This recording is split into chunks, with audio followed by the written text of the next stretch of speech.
미국 조지아주 와인더의 아팔라치 고등학교에서 4일 오전 총격 사건이 발생해 최소 4명이 사망하고 9명이 다쳤다고 AP통신 등 미국 언론이 보도했습니다.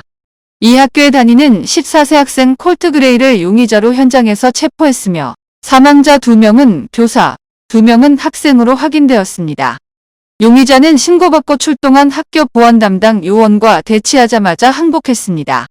7일 미국 일간 워싱턴 포스트와 뉴욕 타임스에 따르면 총격범 콜트 그레이의 어머니 마시 그레이는 범행 당일 아침 학교에 전화해 상담 담당자에게 극도의 비상 상황이라고 말했으며 이러한 사실을 가족들에게 말했습니다. 어머니인 마시는 총격이 일어나기 약 30분 전인 4일 오전 9시 50분께 학교에 전화해 약 10여 분간 통화했습니다. 가족이 공개한 문자 메시지 중에는 그레이의 가족과 학교가 그의 정신건강 상태와 관련해 연락을 취한 내용도 있었다고 WP는 보도했습니다. 이모인 브라운은 앞서 WP와의 인터뷰에서 조카가 수개월 전부터 정신건강 문제로 도움을 요청했다면서 주위 어른들이 그 아이를 망쳤다고 주장했습니다. 법원 기록에 따르면 그레이의 어머니는 지난해 12월 가정폭력 혐의의 유죄를 인정했으며 남편이자 총격범의 아버지인 콜린 그레이와 접촉하지 말라는 명령을 받았습니다. 그의 아버지 콜린도 과실치사와 2급살인, 아동학대 등의 혐의로 기소됐습니다. 콜린은 지난해 12월 아들 콜트에게 이번 범행에 사용된 소총을 선물함으로써 제3자의 죽음을 초래한 혐의를 받고 있습니다.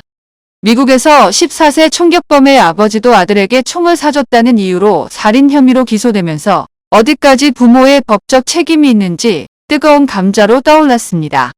자녀가 총기에 접근할 수 있도록 했다면 부모의 범죄 행위가 성립된다는 의견과 부모의 책임을 부과하면 과잉 수사로만 이어지고 실제로는 실익이 없을 것이라는 의견이 대립하고 있습니다. 크리스 호시 주비 국장은 콜린의 혐의와 관련해 그의 혐의는 아들이 벌인 행동 및 아들이 무기를 소지할 수 있도록 허용한 것과 직접적으로 연관된다고 밝혔습니다. CNN 방송은 콜린이 아들이 범행에 사용한 총이 지난해 12월 명절 선물로 자신이 아들에게 사준 것이라고 진술했다고 수사를 잘 아는 2명의 소식통을 인용해 보도하기도 했습니다. 미국 국토안보부 조사 결과에 따르면 미국 내 전체 학교 총격범의 75%는 집에서 총기를 가져온 것으로 나타났습니다. 이에 따라 일부 전문가들은 집에서 부모가 10대 자녀들의 총기 접근을 막으면 학교 총격 사건을 방지할 수 있다고 말합니다. AP통신에 따르면 이번 총격 전까지 올해 미국에서는 29건의 총기 난사가 발생해 최소 127명이 숨졌다. 총기 난사는 24시간 이내에 4명 이상이 사망한 사건을 의미합니다. 2016년 한인 사업가 제익조 씨를 납치 살해한 주범인 필리핀 전직 경찰 간부가 8년 만에 유죄가 인정돼 종신형이 선고됐지만 결국 도주한 것으로 확인돼 파문이 일고 있습니다. 9일 동포 서해 등 복수의 소식통에 따르면 필리핀 경찰은 올해 7월 중순주범 라파엘 둠나오에 대한 형집행을 위해 주거지 등을 수색했으나 현재까지 행방을 찾지 못하고 있습니다. 필리핀 마닐라 항소법원은 지난 6월 26일 전직 경찰청 마약단속국 팀장인 둠나오에게 무죄를 선고한 1심 판결을 깨고 종신형을 선고했습니다. 둠나오의 하급자로 범행에 가담한 마약단속국 소속 경찰관 산타 이사벨과 국가수사청 정보원 제리 옴낭은 1심과 같이 무기징역이 선고됐습니다. 항소심 판사는 이례적으로 1심 판사의 중대한 재량권 남용을 인정하면서 판결을 뒤집었습니다. 하지만 결국 주범인 둠나오가 당국의 체포를 피해 행방을 감추면서 유족을 비롯한 교민사회에서는 한국 대사관 등 외교 당국이 도주 가능성에 대비해 선제적 조치를 취했어야 한다는 지적이 나옵니다.